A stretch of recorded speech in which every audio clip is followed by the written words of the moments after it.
I think it's important, but not the focus. So in the fall of 2005, of course, this is the part where, in the fall of 2005, we learned that the horse farm, this area, was going to be put up for development, and quickly galvanized the community around the idea of not doing that. Within a week, we had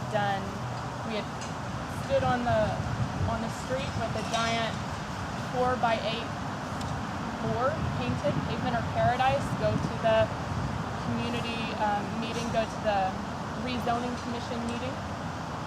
And we had gotten a website up, we'd gotten t-shirts, a logo designed, we'd gotten t-shirts in the process of printing, and we'd gotten yard signs printed, and we're in the process of distributing. So at that first community meeting that we held, the way that we got the word out was that we decided that we were a stakeholder, we decided that we were a player, and we called the newspapers and said, hey, we are the Save the Horse Farm group. Of course, we became the Save the Horse Farm group approximately 10 minutes prior. We said, we are the Save the Horse Farm group, and we have a statement to make. And we called all the newspapers and all the news outlets, and I was wondering how y'all did that. And gave our statement.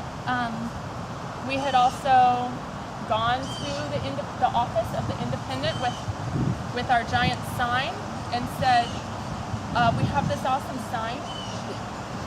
And we were given an anonymous recommendation to stand on the street and have someone else anonymously call the TV station and announce that there's this crazy person standing on the street with this giant weird sign, and what the hell?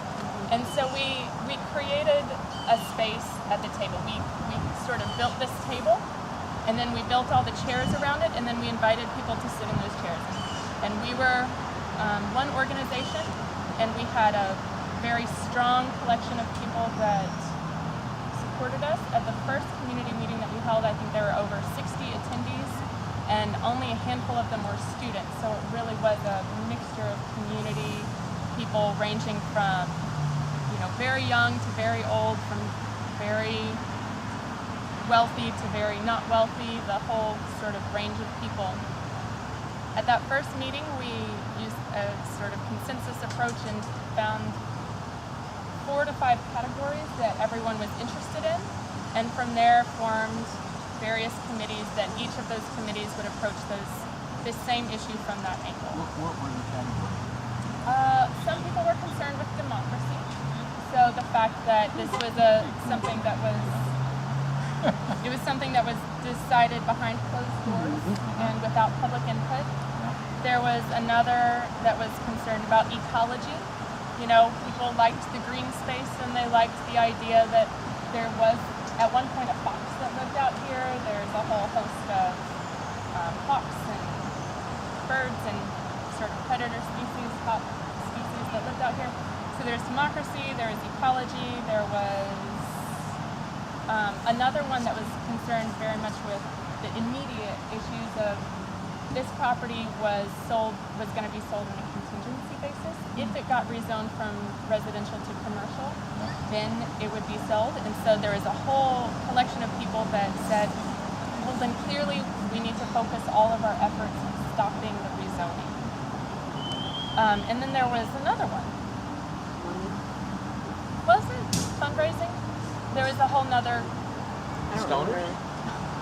Stoners for the horse farm? Yeah. You share that group. That's what Bill remembers. Or maybe you were the entire group. To form a longer term vision, and from there we started meeting weekly. I think there was another one that was concerned about getting the word out of public. Historical stuff too. Historical use. This is a historical property with a barn that has since been torn down, and a house that has since been torn down, and another house that's about to be torn down. Another house that's about to be torn down, and the annex By the way, to the when barn. are they? Monday. Awesome. Has anybody taken photos of it? I'm not sure actually, but we could make sure that happens tonight. Yeah, I've got my camera in the car. Yeah, I mean just. Well, the barn was. They bringing heavy equipment in here for that? I feel confident. They need to stay off of the roots of that. The Save the Horse Farm organization then made sure that we were in touch with Dr. Audemont on a regular basis, that we were in touch with Joey Durrell on a regular basis, as well as the LPTFA and the Mike Oye in the Metropolitan Planning Office. And we made sure that those entities were all at the table and having a conversation together. And that was, you know, a long process. It took a lot of work. It took a lot of